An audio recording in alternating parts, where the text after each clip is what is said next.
বিয়ে দিতে যাই, নারায়ণ শিলা নিয়ে তো বিয়ে দিতে হয়। বিয়ে রিচুয়ালস কখনো নারায়ণ শিলা ছাড়া করা যায় না।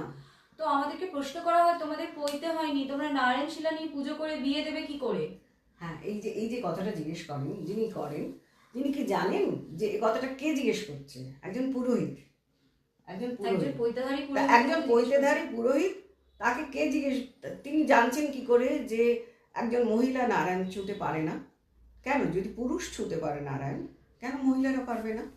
আমার বাড়িতেও নারায়ণ আছে, জানো তো, এরকম এই করা নারায়ণ, যে নারায়ণ আমার শ্বশুর মশাই ছিলেন, শাশুড়ি মায়ের কাছে ছিলেন, এখন সেটা আমার বাড়িতে আছে।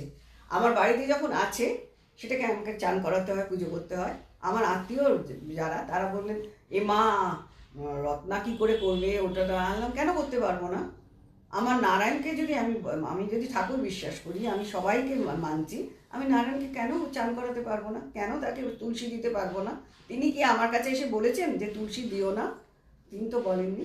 আর তিনি একথা বলতেও পারেন না। তিনি তো সৃষ্টি করেছেন দুটো মানুষ, একটি ছেলে একটি মহিলা, তিনি তারই তো সৃষ্টি, এটা তো মানুষের সৃষ্টি না। যখন তার সৃষ্টি, তাতে তিনি কেন বাধা দেবেন? সবাইকে তিনি ন্যায্য পাওনা দিতে চান, অধিকার দিতে চান। তিনি পুরুষদের দেবেন, মহিলাদের দেবেন না, এটা তো হয় না। আমি তো নারায়ণ পুজো করি, আমার বাড়িতে এরকম শিলা আছে, নারায়ণ শিলা আছে।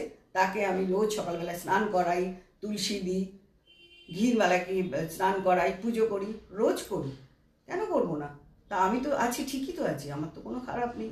আমাকে তো নারায়ণ কিছু বলছে না, আমাকে তো যেটুকু যা দেবার যা করার আমি তো তাই সব করছি, তাহলে খারাপ কোথায়? সেটাই। এবং আমি এটা জানি যে গার্গী, মৈত্রী, লোপামুদ্রা এনারাও তো যাগযজ্ঞ পুজো করতেন। হ্যাঁ, তো আমরা যদি তাদের দেখে আমরা যদি সেটা ফলো করি, সেই পাথটা, আমাকে কেউ একজন বলেছিল যে আগে তো তোমরা গার্গী, মৈত্রী, লোপামুদ্রার মতো যোগ্যতা বানিয়ে দেখাও, তারপর না তোমরা যজ্ঞ করবে, পুজো করবে। আমি তার উত্তর দিইনি, কিন্তু আমি তাকে আজকে বলতে চাই যে তারা আমার গুরু, আমি তাদের জায়গা কখনো নিতে পারবো, কিন্তু তাদের দেখানো পথ অনুসরণ করে তোমরা এগোতে তো পারবে, যেতে তো হবে, চেষ্টা তো করতেই হবে। সেটাই, চেষ্টা না করলে চলবে কি করে? সেটাই। কারণ এটা হচ্ছে তোমার গার্গী, মৈত্রী শেষ যুগে করেছিল, তারপর তোমার ঊনবিংশ শতকের ঠাকুর পরিবারের যে মহিলারা, নারীরা, ঠাকুর পরিবারের নারীরা করেছিল, তারপর কোথাও থেমে গেছিল, এখন আমরা শুরু করেছি।